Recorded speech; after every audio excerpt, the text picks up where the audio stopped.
Estudantes universitários que vão para grandes cidades costumam querer uma revolução, mas o socialismo de Champagne sempre existiu. Os heróis deles, como Karl Marx, vinham de famílias ricas. Marx tinha um amigo que pagava suas contas e Ra um rico dono de fábrica. Che Guevara era estudante de medicina e veio de família rica. Mao era filho de um rico dono de armazém de grãos. Assim como antes, a base de Zoran é composta por gente da elite, formada na faculdade que veio de fora. Veja, ela foi promovida pela Zoran. Ela venceu perto da Colômbia, onde filhos de ricos estudam. Mudou-se para Nova York para estudar na Colômbia, se radicalizou e virou fã da Zoran. Muitos casos assim. Enquanto isso, o oponente dela era literalmente um imigrante. Recebeu votos de nova-iorquinos de baixa renda, mas não dos ativistas estudantis. Ele dizia: "Não queremos destruir tudo isso." Era básico demais para uma base eleitoral gentrificada que quer um pouco de teatro radical. Olha, política radical não me irrita, sei lá. É engraçado, a gente precisa de pessoas malucas. Mas o que me irrita mesmo é quando eles fingem representar a classe trabalhadora. Pessoas realmente da classe trabalhadora não querem uma revolução. Eles querem apenas oportunidade e segurança. Oportunidade é ter empresas contratando, dinheiro circulando. Segurança é não serem assaltados. Só isso. Não querem destruir o sistema. Enquanto essas pessoas querem uma revisão completa do projeto americano, porque, sabe, se formaram com um mestrado e perceberam que não podem pagar um estúdio em Manhattan. Sem surpresa. Nova York é cara. Existem 7,6 milhões de vagas de emprego não preenchidas nos Estados Unidos, mas eles não querem esses empregos. Eles querem morar em um dos CEPs mais caros que existem e querem um emprego de digitar no computador. Por quê? Porque acham que têm esse direito. O problema é que eles são educados demais e se acham com direito demais para começar em qualquer lugar que não seja no topo. A gente precisa falar um pouco sobre o socialismo de Champagne, como eu gosto de chamar. E hoje quem está na pauta é o deputado democrata Ro Khanna. Eu tinha essa matéria de jornal que se chama Faça o Dinheiro Rolar para Mim.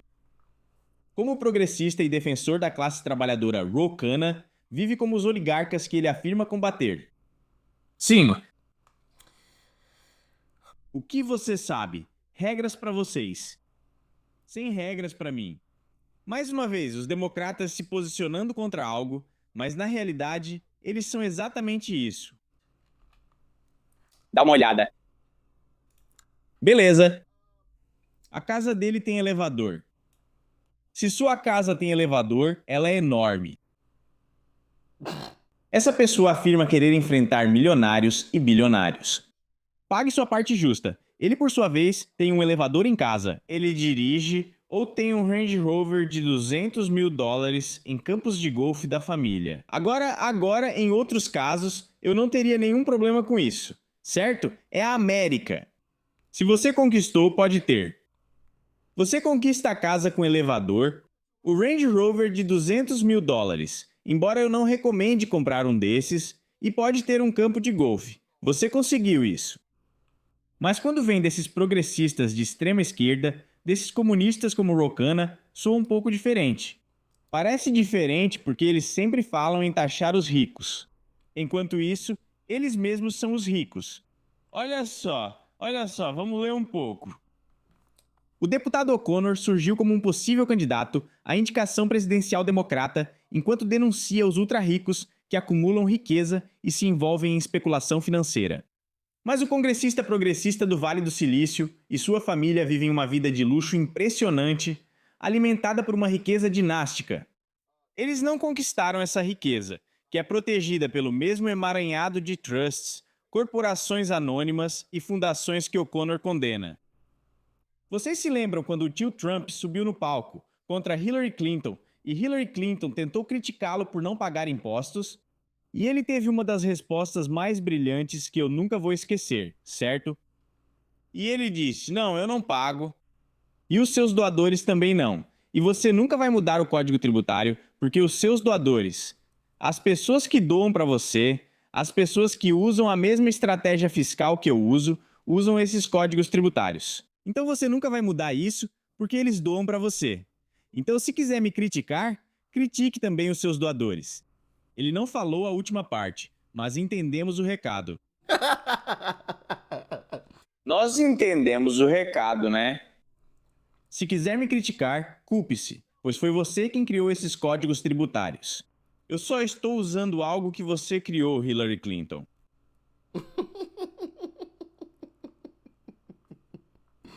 certo? E aqui temos uma situação parecida.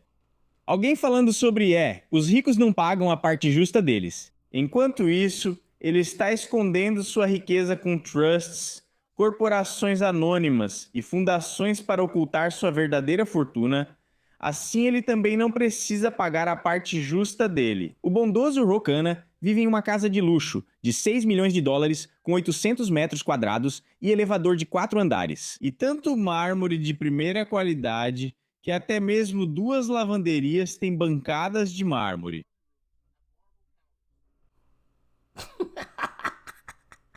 Você vê como essas pessoas são falsas?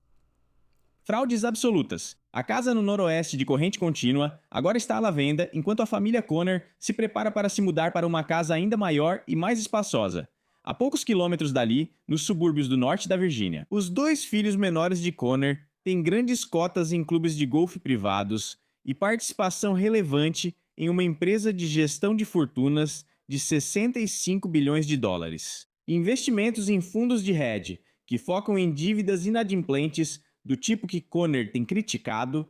A esposa de Connor dirige um Range Rover de 190 mil dólares e ficou tão insatisfeita que processou a concessionária. Range Rovers parecem bonitos, mas são uma porcaria. Eles parecem muito bonitos, especialmente por fora. Eu não gosto de como o interior dos Range Rovers é com esse visual todo minimalista, sabe? Tipo, se eu vou pagar 190 mil dólares em um carro, mano, eu quero ver botões, telas, engenhocas e gadgets por todo lado. Eu não quero um visual minimalista em um carro de 200 mil dólares. Tipo, você tá me passando a perna, na minha humilde opinião, mas vocês podem me dizer o que acham dos Range Rovers. O exterior parece incrível, eu adoro, mas o interior, com só uma telinha por 200 mil, tô fora. Não, obrigado. Eu quero ver, como eu disse, uma tela atravessando todo o painel, vários tipos de botões, engenhocas, gadgets. Precisa de portas asa de borboleta. Sabe, todo tipo de coisa, né? Tem que dirigir sozinho igual um Tesla. Beleza.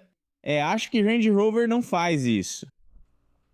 Uma investigação do Washington Free Beacon sobre as finanças de Cana revela que o estilo de vida do defensor progressista da verdade é financiado pela esposa dele. Não sei pronunciar o nome dela e devo errar ao falar. Rito. De qualquer forma, uma herdeira da fortuna de autopeças do pai dela em Cleveland, uma análise, das declarações financeiras de Cana revela: a vida dourada dele é enriquecida pelo mesmo tipo de veículos de investimento, que Rokana disse que tem um dever moral de se opor, e que a família de Rokana é beneficiária da nova era dourada, que ele condena. A riqueza da família de Rokana vem do seu sogro, Monte. Sim. Enfim, um magnata indiano nascido em Cleveland, no ramo de autopeças, que se tornou investidor e filantropo como muitos dos ultra-ricos globais, com riqueza geracional, sim. O sogro criou vários fundos fiduciários e outros modelos financeiros para beneficiar seus filhos e netos. Essas estruturas financeiras complexas são deliberadas, são propositalmente opacas. Mas como membro do Congresso, ele é legalmente obrigado a divulgar os assuntos financeiros de sua família ao público. Essa transparência, no entanto, foi um pouco obscurecida pela decisão de Connor de apresentar suas declarações financeiras em um formato analógico antigo, efetivamente tornando-a imune a um exame minucioso sem o uso de ferramentas sofisticadas de análise de dados.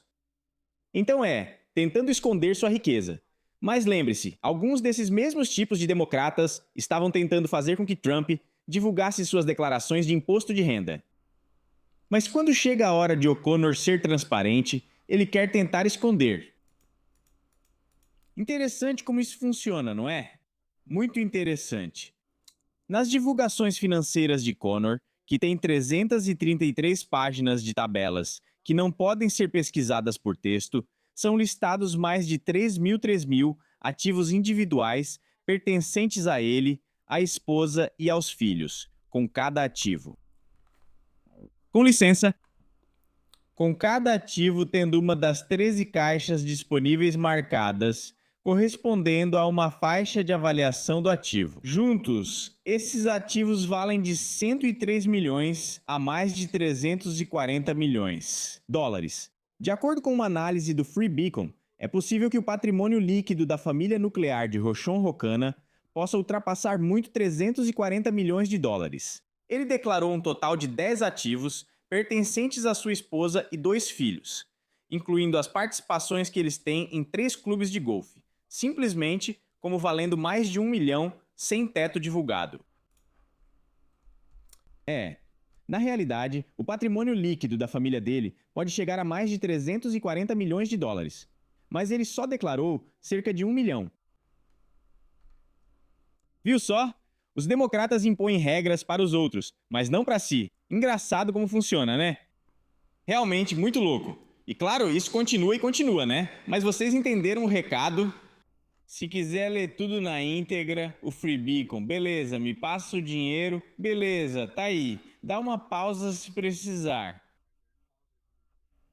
Mas é isso. Vocês entenderam o recado? Não preciso ler o artigo inteiro para vocês. Regras para vocês, mas não para mim. Trump, divulgue suas declarações de imposto de renda e dados financeiros enquanto escondemos os nossos.